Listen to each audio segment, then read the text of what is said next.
Silver is hovering near a level that traders have been watching like a hawk. Every time it approaches that psychological ceiling, it gets rejected, pulls back, and climbs right back up again. That kind of price action doesn't happen in a quiet market. It happens when pressure is building underneath the surface. But today isn't about short-term charts. It's about something much bigger. Because when Shanghai reopened after the Lunar New Year, silver there was trading dramatically higher than the international spot market. Not a small premium, a meaningful one. And when a major economy is willing to pay more than the rest of the world for the same metal, that tells you something important. They don't see silver as a trade. They see it as a necessity.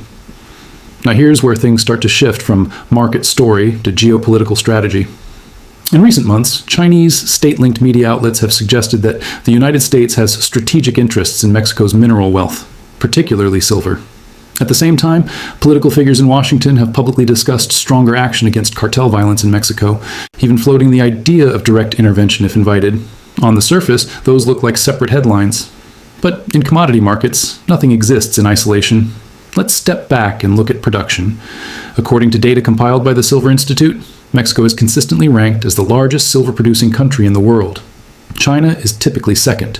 Peru follows closely behind.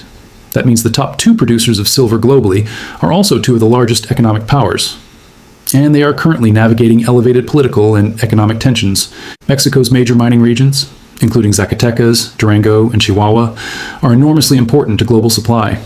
Any disruption in those regions, whether from labor issues, regulatory changes, security concerns, or infrastructure bottlenecks, doesn't just affect local output, it affects the entire world market. Silver isn't like oil, where spare capacity can quickly fill a gap. Mining projects take years to develop, permits take time. Capital is cautious when risk rises. Now layer this on top of an already tight market. The silver market has experienced structural deficits in recent years. That means industrial demand, especially from solar panels, electronics, and advanced manufacturing, has outpaced newly mined supply. And here's where China becomes central to the story. China is the world's largest manufacturer of solar panels. Solar photovoltaic cells require silver paste. It's not optional. It's not easily substituted at scale. Without silver, efficiency drops. At the same time, China dominates global electronics assembly. Smartphones, data infrastructure, EV components. Silver is embedded throughout those supply chains.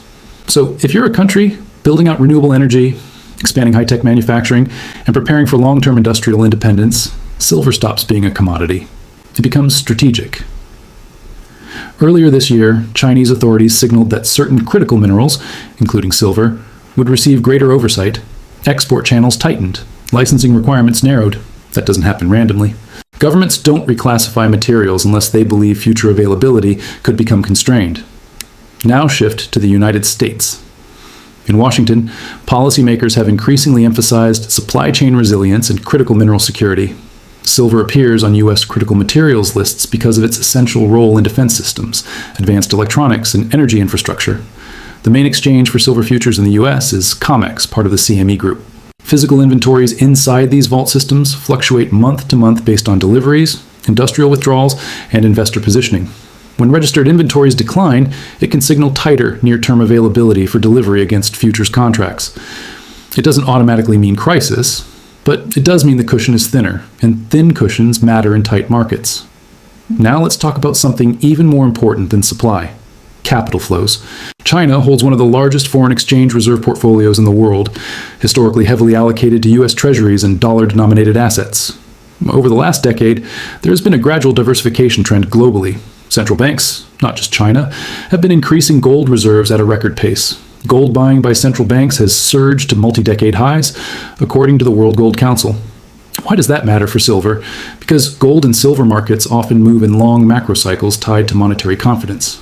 If a country reduces its exposure to dollar assets and increases exposure to hard assets, it's signaling something: hedging currency risk, preparing for financial volatility, or building strategic reserves. Now imagine, hypothetically, that even a small portion of large sovereign reserves were redirected into silver over time. Silver's entire above-ground investable market is tiny compared to bond markets. The U.S. Treasury market alone is over $25 trillion. Silver's investable physical market is a fraction of that. It doesn't take trillions to move silver. It takes billions. That's the structural imbalance that makes this metal so volatile when demand spikes. Now connect the dots. Largest producer, Mexico, faces ongoing security and regulatory challenges. Second largest producer, China, tightens control over exports. Industrial demand from solar and tech continues rising. Western vault inventories fluctuate at historically sensitive levels. Central banks globally are diversifying reserves. That's not hype. That's alignment. And markets move when alignment builds.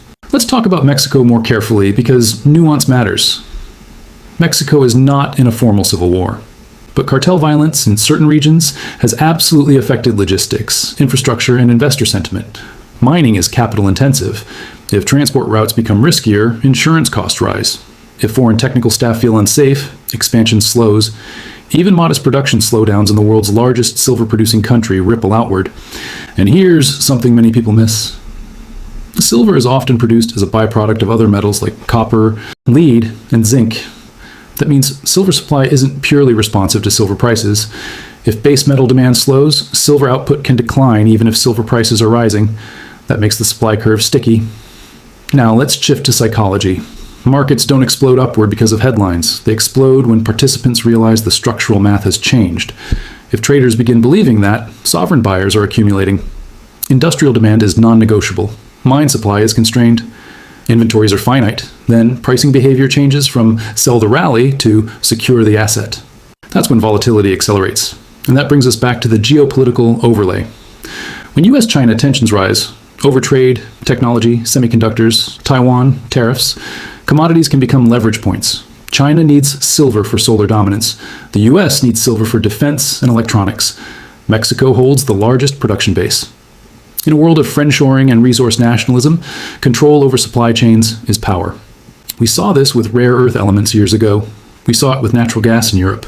We saw it with semiconductors during the chip shortage. Silver could be entering a similar phase. Not because of conspiracy, but because of math. And math is neutral. If the global market already faced a structural deficit, roughly tens of millions of ounces annually according to industry data, then any additional disruption widens that gap. And deficits don't disappear through optimism. They disappear through either increased production, which takes years, or higher prices, which ration demand. That's the liver. Higher prices reduce industrial consumption at the margin, increase recycling flows, and incentivize exploration. But none of that happens overnight, which means price becomes the balancing mechanism. Now here's the critical mindset shift. Silver is not just a monetary metal. It's not just an industrial metal. It sits at the intersection of both. Gold can rise on monetary fear alone. Copper can rise on industrial growth alone. Silver can rise on both at the same time.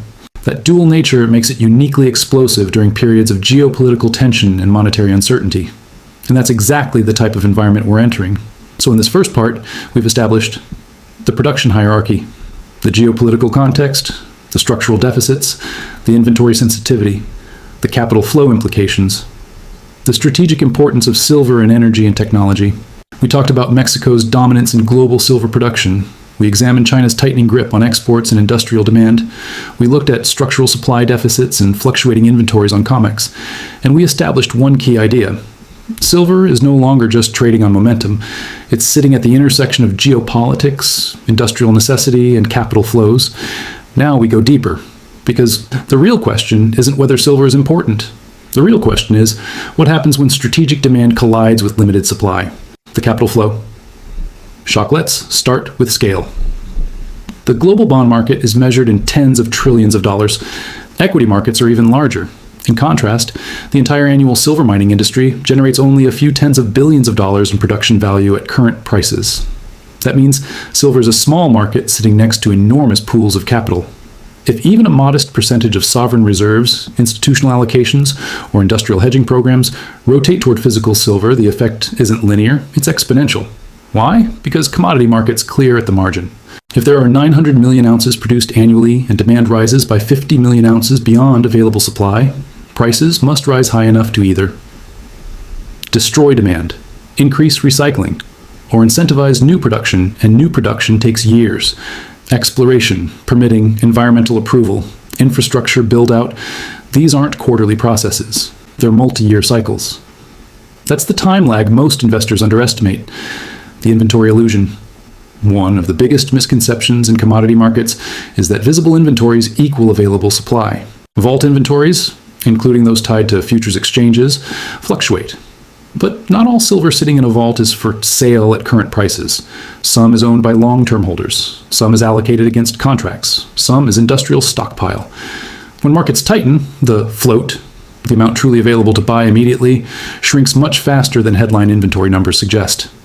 This is what creates delivery stress episodes. Not necessarily a default, not necessarily a collapse, but volatility. When buyers demand physical delivery instead of rolling contracts forward, the system tightens quickly, and tight systems move violently. The Mexico variable. Let's revisit Mexico carefully and realistically. Mexico remains the world's largest silver producer, according to industry reporting from the Silver Institute. Mining regions such as Zacatecas and Durango are critical to global output. While Mexico is not officially in a civil war, cartel-related violence and security concerns in certain regions have created operational risks for mining companies. Even small disruptions, labor interruptions, transport slowdowns, security incidents, can shave percentage points off annual output. Now imagine this. Global markets are already running a structural deficit of tens of millions of ounces annually. If Mexico's production declines by even 10 to 15%, that's a meaningful reduction in global supply. And supply reductions in tight markets don't create mild price increases. They create repricing events. The China factor. China is both a major producer and a massive consumer of silver. Its dominance in solar panel manufacturing is particularly important. Photovoltaic cells rely on silver paste for conductivity. While research continues into reducing silver intensity per panel, total solar installations have grown so rapidly that aggregate silver demand remains elevated. Add electronics manufacturing, EV components, grid expansion, and defense technologies, silver demand is embedded deeply into China's industrial strategy. When a country's industrial policy depends on a metal, that metal becomes strategic. China has also been steadily diversifying reserves over the past decade, with global central bank gold purchases reaching record levels, according to the World Gold Council. While gold gets the headlines, silver's smaller market size means it requires far less capital to create significant price movement. That's the asymmetry, the U.S. counterbalance. The United States also classifies silver as a critical material due to its role in defense systems, advanced electronics, and energy infrastructure. As global trade tensions evolve, resource security becomes part of national strategy. We've seen this pattern before. Rare earth export controls, semiconductor restrictions, energy supply realignments. In each case, materials became leverage. Silver sits quietly in the background, but it underpins next-generation infrastructure. If geopolitical tensions intensify, supply chain security becomes even more important, and markets anticipate before governments act. 3 realistic scenarios. Now, let's break this into grounded, probability-based scenarios. Not hype, not fantasy. Scenario 1, controlled tightness. Mexico maintains most production. China continues industrial accumulation, but avoids aggressive financial reallocations. Inventories decline gradually. In this case, silver trends higher steadily. Higher prices incentivize recycling. Speculative flows increase. Volatility rises but remains orderly. This environment could support substantial upside over 12-24 months without systemic disruption. Scenario 2, accelerated accumulation. Industrial demand remains strong. Strategic stockpiling increases modestly. Mexico experiences partial production setbacks. Here, deficits widen materially. Exchange inventories decline faster. Backwardation. Episodes appear, futures spreads tighten. Price appreciation accelerates as the market begins pricing future scarcity rather than present supply. Scenario 3, structural shock. This is the low probability, high impact case. Significant production disruptions. Aggressive sovereign accumulation. Delivery strain in futures markets. In this environment, price discovery becomes disorderly, not because silver runs out, but because available float disappears. The price required to coax metal out of strong hands rises rapidly. Historically, when commodities enter scarcity phases, they overshoot equilibrium. Oil has done it. Nickel has done it. Natural gas has done it. Silver's smaller market makes overshoots potentially more extreme. The monetary overlay. There's another layer most people ignore. Silver historically performs strongly during periods of currency debasement concerns, negative real interest rates, fiscal expansion, geopolitical instability. If government deficits remain elevated globally and monetary policy oscillates between tightening and easing, precious metals regain monetary relevance. Gold typically moves first, silver often follows and then outpaces during speculative phases. That dual identity we discussed in part 1 becomes crucial here. Industrial metal plus monetary metal stirs amplified cycles. What most people get wrong, they assume price moves linearly, but commodities move in regimes. For years, they grind sideways, then fundamentals tighten, then sentiment flips, then capital floods in. By the time mainstream headlines declare a shortage, most of the move is already underway. The shift doesn't happen when everyone believes it. It happens when enough participants realize the structural math favors higher equilibrium prices. The core equation strip away politics. Strip away speculation. You're left with this. Supply growth is slow and constrained. Industrial demand is rising structurally. Inventories are finite. Strategic importance is increasing. When those four forces align, prices reprice. Not because someone wants them to, because they have to. Markets clear at the price where the last willing seller meets the most desperate buyer. If buyers become more strategic and sellers become more reluctant, the clearing price rises. Risk matters. 2. Now let's balance this. Could industrial demand slow if global growth weakens? Yes. Could substitution reduce silver intensity in solar panels over time? Yes. Could higher prices incentivize exploration and new supply? Absolutely. Markets are dynamic, but dynamic doesn't mean immediate. Adjustments take time. And during that adjustment window, volatility expands. The big picture, what we're potentially witnessing, is not a short-term spike driven by social media excitement. It's a structural transition. A metal long viewed as secondary to gold is becoming central to, or war. Energy transformation, technological expansion, supply chain security, geopolitical positioning that changes the narrative. And when narratives change, capital allocation changes.